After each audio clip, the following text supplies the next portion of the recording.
Hello everyone, it's Dahl with Scorpion Power Systems. Today I'm going to be making a quick video tutorial on how to connect your Tribunus ESC to a Windows or Mac computer. Let's get into it. There's a number of reasons why you might need to connect the ESC to the computer. Of course, if you're using the Mikado V-Bar control radio, you can program the ESC directly from the remote, which is a nice feature. But if you don't have that, you'll need to connect the ESC to the PC to program it, also to do firmware updates. Now, firmware updates are actually really important to do. Scorpion is constantly trying to improve their ESCs, and they do that through firmware updates. They can make them safer, they also can modify the drive algorithm to get you more efficiency, more power, all of those things like that. So make sure you keep your ESCs up to date and on the latest firmware version. So now that we got that out of the way, we can get started. So to program the Scorpion ESC through the computer, it uses a program called SProto. And you can download this off of Scorpion's website. I'll put the link down below.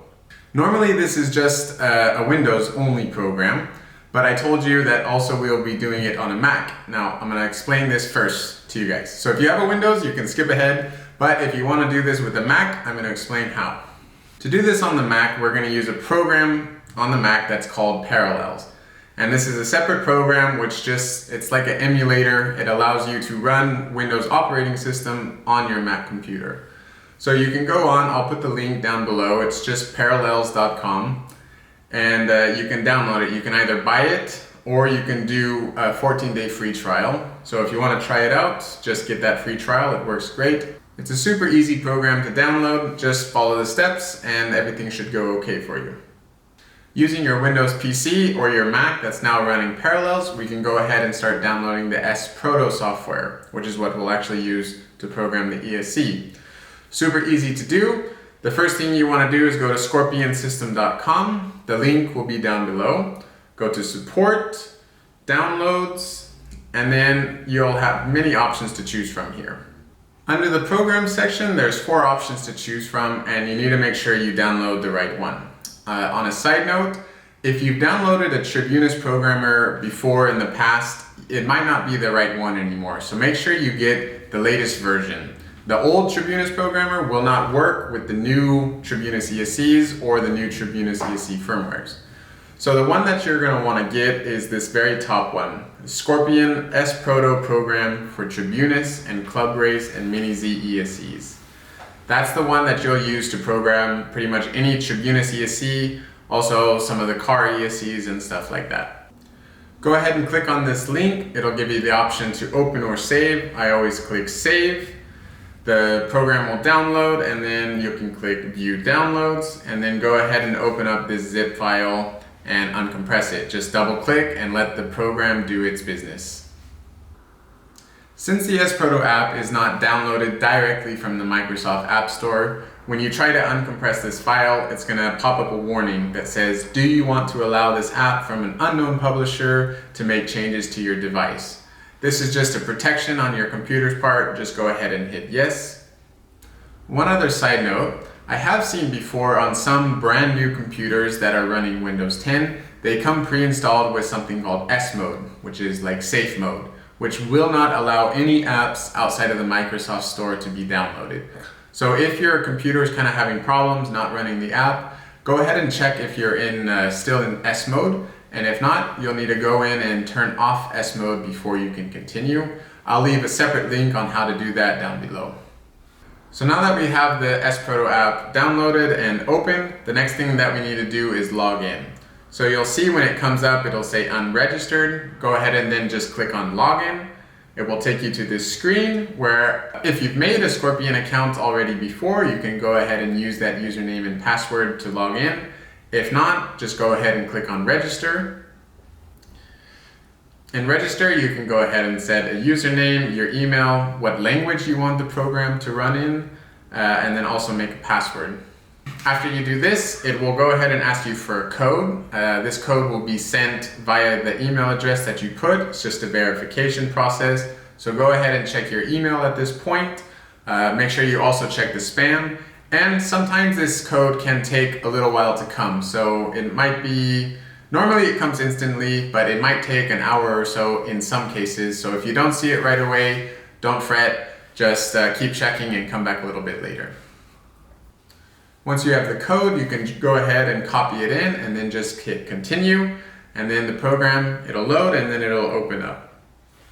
The thing to note is that within the SProto program, there's different configurators that you use to program various Scorpion ESCs. So if you've just downloaded the program, you'll see the three options that come default, which is Tribunus ESC configurator, Tribunus II configurator, and then the Vanguard configurator, which is for the RC cars. If you don't see the Tribunus II configurator option, it's because you're not on the latest version of the SProto software. So this is not for people who've just downloaded it. This is for people who've downloaded the program before. You might need to update your programmer, or you can go into the search button, click on that, and just search Tribunus II, and it will pull up the Tribunus II configurator. If you use the wrong configurator when trying to program your ESC, nothing bad will happen. It just, when it connects, it will then disconnect and then connect and then disconnect, and you'll never get a solid connection. So if that's happening to you, make sure you're using the right Tribunus ESC configurator. I'll go over which configurator to use for which ESC right now. It's quite simple. Basically, if your ESC does not have a USB port on the side of it or anywhere on it, then you'll go ahead and use the original Tribunus ESC configurator. If you have one of the newer Tribunus ESCs, like the Tribunus II 06120 and future Scorpion ESCs that have a USB port on the side, then you'll go ahead and use the Tribunus II configurator. And obviously, if you're using a Vanguard ESC, which is their car line of ESCs, you'll use the Vanguard programmer.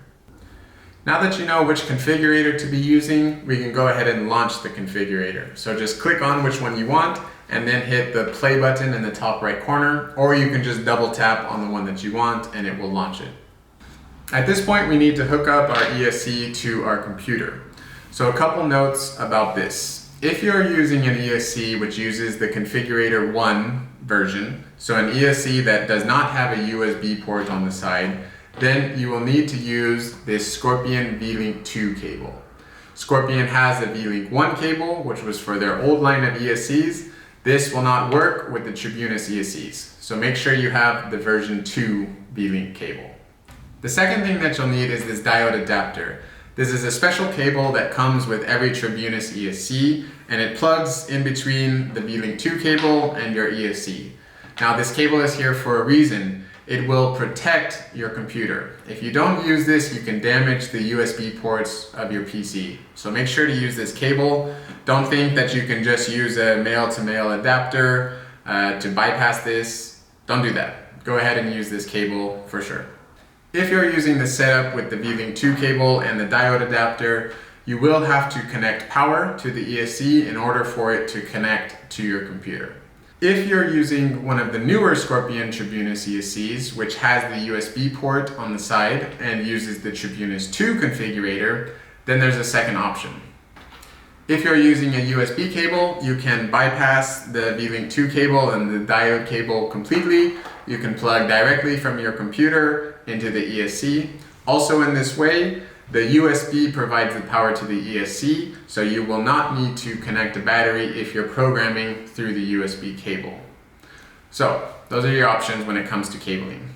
One note for Mac users: if you have a new Mac computer which doesn't have the standard USB port on the side and it has the new USB-C ports, you'll need to run an adapter, of course.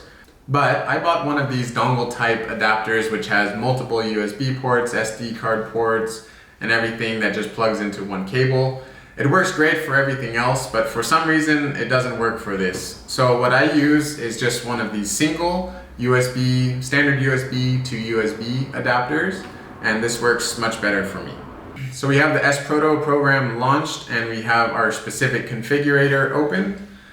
I'll go ahead and plug in this cable.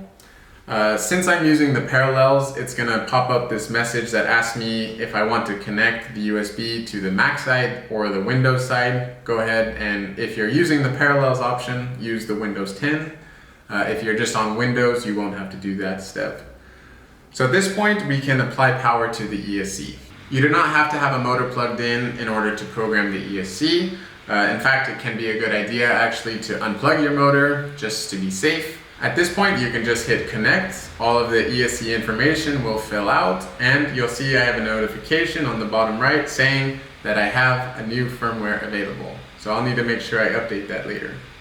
At this point, you can go in and actually program your ESC. You can make any of the changes that you want. You'll see if you make a change, on the left side, the blue header will change to red. That's just to let you know that this is a parameter which you've changed. So if you go in and set all the values that you want, when you're ready to send those values to the ESC, you need to make sure you just click on Save. This will actually send the values to the ESC. The ESC will reset. And then at this point, when you're done, you can just go ahead and unplug your ESC. I'll be making a separate video going over all of the adjustable values in the SProto program. But one thing that I want to talk about in this video is how to update the firmware. So one thing to note is that when you do a firmware update, it does reset your ESC settings. So before you do an update, you want to make sure you save your configuration. Now this is really easy to do. You'll just click on Save Configuration, which is Save CFG. Choose some place that you want to save it, give it a file name, and then save. Now that we have our file saved, we can go and do the firmware update. So click on this button here, which says Firmware List. You'll see here that I'm on version 58, and I need to update the latest version, which is V60. So just click on the Load button. It will download it from the internet and then send it on over to the ESC. It takes a little bit of time. When it's done, the ESC will go ahead and reinitialize and do the beeps again. I'll get a notice saying update OK. Now one note, I'm not sure if it's because I'm running this on a Mac with the parallels or anything like that, but when I do the update and the ESC resets, it still says that I'm on version 58, but if I just unplug the ESC, wait for the screen to say disconnected, and then plug it back in, it will go ahead and actually show that I'm on version 60. At this point, like I said, doing the update does wipe your ESC setup. So that's why we saved it before, and now we'll just load it back in. So click on Load Configuration, click on your file, open it back in. The values that were changed will light up again, and then simply save. It'll send it to the ESC. The ESC will re-update, reinitialize. There you have it. That's everything that you need to know on how to connect your Tribunus ESC to your PC or Mac computer. You're going to need to do that to make programming changes or also to update the firmware list. If you have any questions, don't hesitate to write me, and also check back for another video that I'll do on all of the individual setup parameters of the SProto program. Look forward to that, and I'll see you guys soon. Bye-bye.